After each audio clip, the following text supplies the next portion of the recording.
Okay, section 1.3 is where you're going to be measuring segments, and it is talking about congruency, but it also starts where we're going to solve equations, so that's why we spent some time reviewing that part.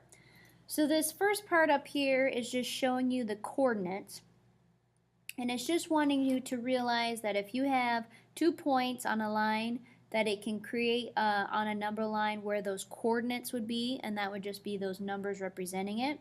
It's also wanting you to realize that you can find the distance between 2 points by just subtracting it and then also taking the absolute value.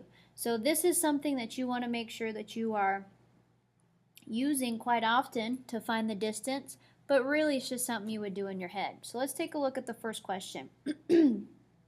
It's saying, what is ST? Well, here is ST, here is S, here is T, so I would just subtract them. So I could do 8 minus -4, which is 12, and my answer would be 12. Okay, very simple stuff. If I went the other direction, -4 minus 8, remember distance is always going to be positive, so that's why you would end up doing the absolute value of -12 and getting positive. Alright, pause the video and try the got it question. Wants you to know what are the distances UV and SV. So UV goes from 10 to 14, so that's going to be 4. SV goes from -4 to 14, so that's going to give you positive 18. If you have questions on that, let me know, please.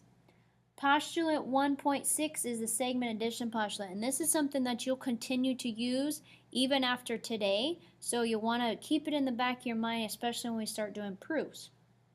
Segment addition postulate says you're going to take one small segment like AB, add to it another small segment that's right next to it like BC, and that's going to obviously form the same line that you would get if you were to go from A to C. So that's all it's saying. 2 small sections equals that one big section. So down here at the bottom, it gives me a line segment, and from E to F, it's giving me this expression, F to G is this expression, and then it told me from E to G is 59. So if I was going to use the segment addition postulate, I could use it to find the measurements of EF and FG. So all I would have to do is set it up. So my segment addition postulate says take EF, add to it FG, and that would give me the big section, which is EG. So here is EF, 8x minus 14. I just substitute that in, plus FG, which is 4x plus 1, and that's going to give me my big section, which is equal to 59. Now's where we're going to solve our equations. So I'm going to combine my like terms and get 12x, combine -14 and 1 and get -13. I'm going to add 13 to 59 and get 72, and then I'm going to divide so I get 6. Now the answer, and this is where you got to pay attention in geometry, because geometry likes to have you critically think. You always need to go back to the question and make sure that you're answering it, because sometimes they ask for x, sometimes they want you to plug it back in. Here's a question they want you to plug it back in. They want the distance of EF, so I would need to plug 6 in here in order for me to solve it out. So if I plug in 6 in for x, I would get this expression. So then I could multiply 8 times 6, subtract 14 from that, and get 34. I would do the same setup for FG. I would need to plug in 6 for x and get 24, and then add 1 and get 25. Alright, I want you to pause the video and try the got it question.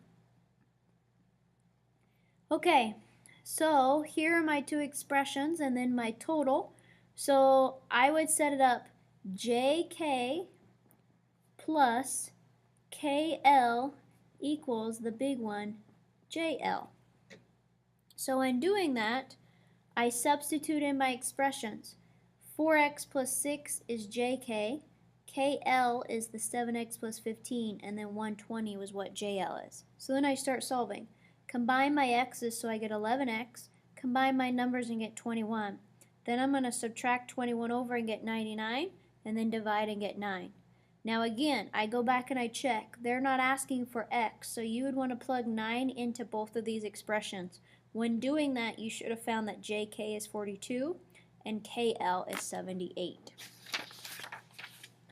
All right, on the back side, this is real simple stuff at the beginning here. It's asking me, are these segments congruent?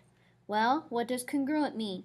Congruent means they are equal. So make sure you know what congruent is because I'll use it over and over and over again, okay? Congruent means they are equal. So it's asking me, are these segments congruent? Well, let's see. The length of AC is from -2 to 5. So AC is 7.